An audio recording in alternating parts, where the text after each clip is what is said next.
नमस्ते दोस्तों, स्वागत है आपका हमारे चैनल सवाल आपके जवाब हमारे पर। दोस्तों, इस वीडियो में हम अक्सर आपके द्वारा पूछे जाने वाले सवालों के जवाब देने की पूरी कोशिश करेंगे, तो वीडियो को अंत तक जरूर देखना। और आइए अब जान लेते हैं कि इस वीडियो में हम कौन कौन से सवालों के जवाब देने वाले हैं। हमारा पहला सवाल होगा कि खुद को सुधारने का सबसे अच्छा तरीका क्या है। दूसरा सवाल है कि मतलबी इंसान की क्या पहचान है। तीसरा सवाल है कि एक मर्द में क्या खूबियाँ होनी चाहिए। चौथा सवाल है कि खाली पेट गुड़ खाने की सलाह क्यों दी जाती है और इसके क्या फायदे हैं। पांचवा सवाल है कि कम उम्र में जवान हो रही लड़कियों का क्या कारण है। छठवां सवाल है कि स्कूल बस पीली ही क्यों होती है। तो दोस्तों, अब शुरुआत करते हैं हमारे पहले सवाल से। हमारा पहला सवाल है कि खुद को सुधारने का सबसे अच्छा तरीका क्या है। दोस्तों, मैं आपको बता दूं कि खुद को सुधारने का कोई तरीका नहीं होता है, बल्कि खुद को सुधारने के लिए आपको अपनी आदतें बदलनी होगी, जो कि मैं आपको इस प्रश्न के जवाब में बताने जा रहा हूँ। पहली आदत, सोशल मीडिया का उपयोग कम कर दे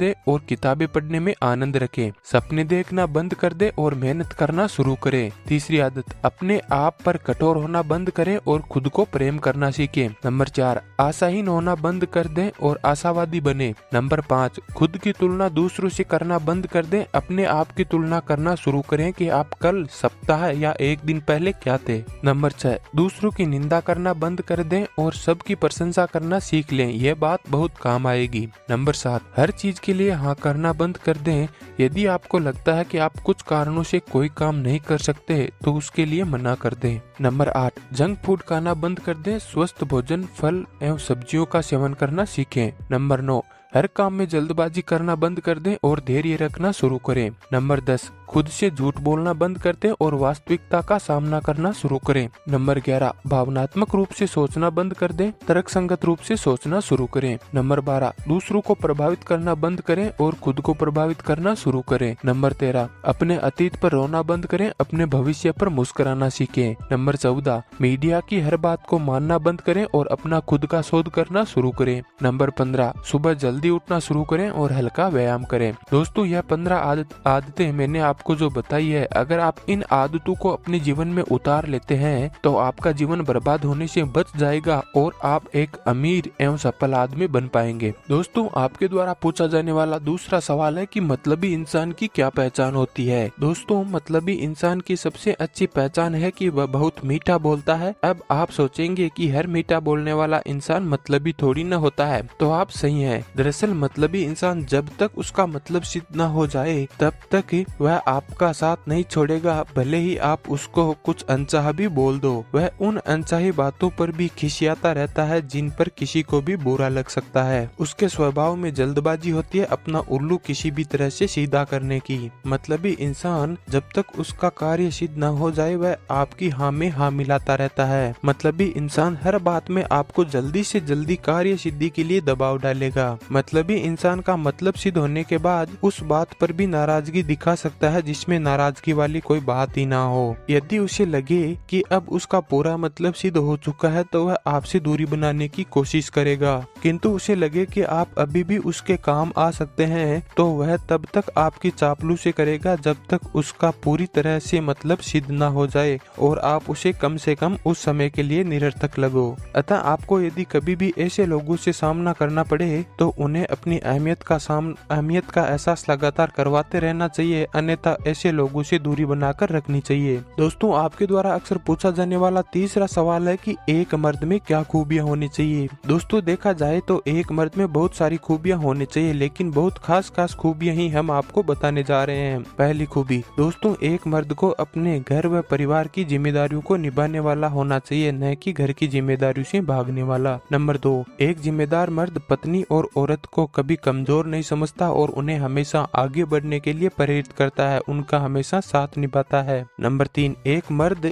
औरत की मजबूरियों का फायदा उठाने वाला नहीं होना चाहिए। अगर कोई और औरत अकेली मिले या कोई मुसीबत में फंसी हुई हो तो उसकी निस्वार्थ सहायता करने वाला होना चाहिए। नंबर 4, एक मर्द को अपने परिवार के सुख और दुख में हमेशा शामिल होना चाहिए। परिवार के दुख में कमजोर न बनकर परिवार की ढाल बनना चाहिए। नंबर 5, एक मर्द को अपनी मर्दानगी कमजोर पर उतारने की कोई आवश्यकता नहीं होती। हमेशा कमजोर लोगों की सहायता करना ही एक मर्द का फर्ज होता है। दोस्तों, आपके द्वारा अक्सर पूछा जाने वाला चौथा सवाल है कि खाली पेट गुड़ खाने की सलाह क्यों दी जाती है और इसके क्या फायदे हैं। दोस्तों, स्वाद में मीठा और तासीर में गर्म गुड़ बहुत सारे पोषक तत्वों से भरपूर होता है, जिसका सेवन शरीर के लिए बहुत ही फायदेमंद होता है। आयुर्वेद के अनुसार रोजाना खाली पेट गुड़ खाकर 1 गिलास गर्म पानी पीने से पेट में गैस, एसिडिटी, पेट दर्द आदि की समस्याओं से झट से समाधान मिलता है। पुराने समय में लोग मीठे में गुड़ का सेवन किया करते थे, लेकिन चीनी का उत्पादन होने के बाद लोग चीनी का ज्यादा इस्तेमाल करने लगे। काफी लोग गुड़ के फायदों के बारे में भूलते जा रहे हैं, लेकिन आज हम आपको गुड़ के ढेर सारे फायदे बताएंगे, जिनके बाद आप गुड़ को फिर से अपनी डाइट में शामिल करने के बारे में विचार जरूर करेंगे। आइए अब जान लेते हैं कि खाली पेट गुड़ खाने के क्या क्या फायदे हैं। पहला फायदा, खून को साफ करे। आजकल के खराब खान पान से खून में गंदगी हो जाती है, जिससे शरीर को कई समस्याओं का सामना करना पड़ता है। ऐसे में रोजाना 1 टुकड़ा गुड़ खाने के बाद हल्का गर्म पानी पीना चाहिए। इससे आपका खून काफी हद तक साफ हो जाएगा और आपके शरीर में फोड़े भी नहीं होंगे। नंबर 2,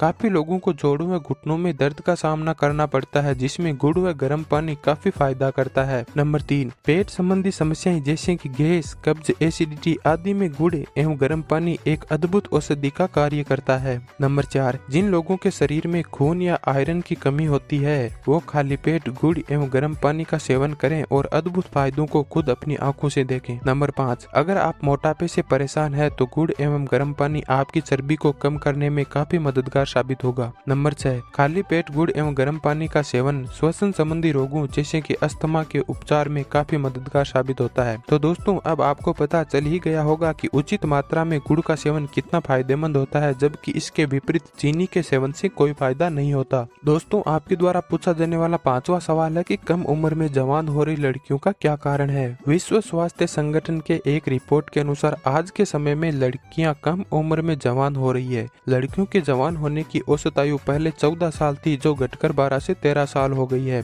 आज इसी विषय में जानेंगे कि कोशिश करेंगे कि उन कारणों के बारे में जिन कारणों से लड़कियां कम समय में जवान हो रही है। तो आइए इसके बारे में जानते हैं विस्तार से। नंबर 1, येल यूनिवर्सिटी के एक रिसर्च की माने तो कम उम्र से ही लड़कियां फिल्म के द्वारा या इंटरनेट के द्वारा ऐसी चीजें देखने लगती है जिनसे उसके शरीर में हार्मोनिक बदलाव होने लगते हैं और वो जवान हो जाती है। साथ ही साथ लड़कियों के सोचने समझने की शक्ति भी बढ़ जाती है। नंबर 2, मनोवैज्ञानिक का कहना है कि कम उम्र में आजकल की लड़कियां पोर्न देखने लगती है, जिनसे कारण दिमाग संबंध के बारे में सोचने लगता है और एक्टिव हो जाता है और कम उम्र में ही वो काफी जवान दिखाई देने लगती है। यह एक चिंता का भी विषय है। नंबर 3, कुछ लोग ये भी मानते हैं कि जिस तरह से टेक्नोलॉजी इंसान के जीवन पर हावी हो रही है उसके लिए ये जिम्मेदार है, क्योंकि आजकल के बच्चे को छोटी उम्र में ही शरीर के बारे में जानकारी हो जाती है और उनका दिमाग उस ओर आकर्षित होने लगता है, जिसके कारण वो कम उम्र में ही जवान हो जाते हैं। नंबर 4, डॉक्टर यह भी मानते हैं कि कम उम्र में पीरियड आना या लड़कियों का जवान होना खतरनाक हो सकता है। इससे उन्हें भविष्य में मां बनने में परेशानी हो सकती है, इसलिए लोगों को इसके बारे में जागरूक होना बहुत जरूरी है ताकि इस समस्या से बचा जा सके। दोस्तों, आपके द्वारा अक्सर पूछा जाने वाला 6वां सवाल है कि स्कूल बस पीली क्यों होती है। दोस्तों, केवल भारत में ही नहीं बल्कि दूसरे देशों में भी स्कूल की बसों का रंग पीला ही होता है। दरअसल वर्ष 1930 में इस बात की पुष्टि की गई थी कि पीला रंग एक ऐसा रंग है जो किसी भी रंग की तुलना में आंखों को जल्दी दिखाई देता है, क्योंकि पीले रंग में और रंगों की अपेक्षा 1.24 गुना ज्यादा आकर्षण होता है। यही कारण है कि कोहरे में हम वाहनों में पीले रंग की लाइट का प्रयोग करते हैं और सड़क मार्गों पर भी ट्रैफिक लाइट और सांकेतिक बोर्ड को पीले रंग से ही रंगा जाता है। भारत में वर्ष 2012 में उच्च न्यायालय द्वारा स्कूलों के लिए गाइडलाइन जारी की गई थी, जिसमें यह भी कहा गया था कि सभी स्कूलों की बसों का रंग पीला ही होगा और बसों पर स्कूल का नाम और प्रधानाचार्य का मोबाइल नंबर लिखित होना अनिवार्य है। बसों के अंदर प्राथमिक उपचार की सुविधा उपलब्ध होनी चाहिए और यही कारण है कि दोस्तों स्कूल बसों का रंग पीला होता है। तो दोस्तों, आपको हमारे सवाल कैसे लगे? दोस्तों, सवाल अच्छे लगे तो वीडियो को लाइक जरूर करना और अपने दोस्तों के साथ शेयर करना, और ऐसे ही इंटरेस्टिंग सवालों के जवाब की वीडियो और देखना चाहते हैं तो हमारे चैनल को अभी सब्सक्राइब करना। Thanks for watching.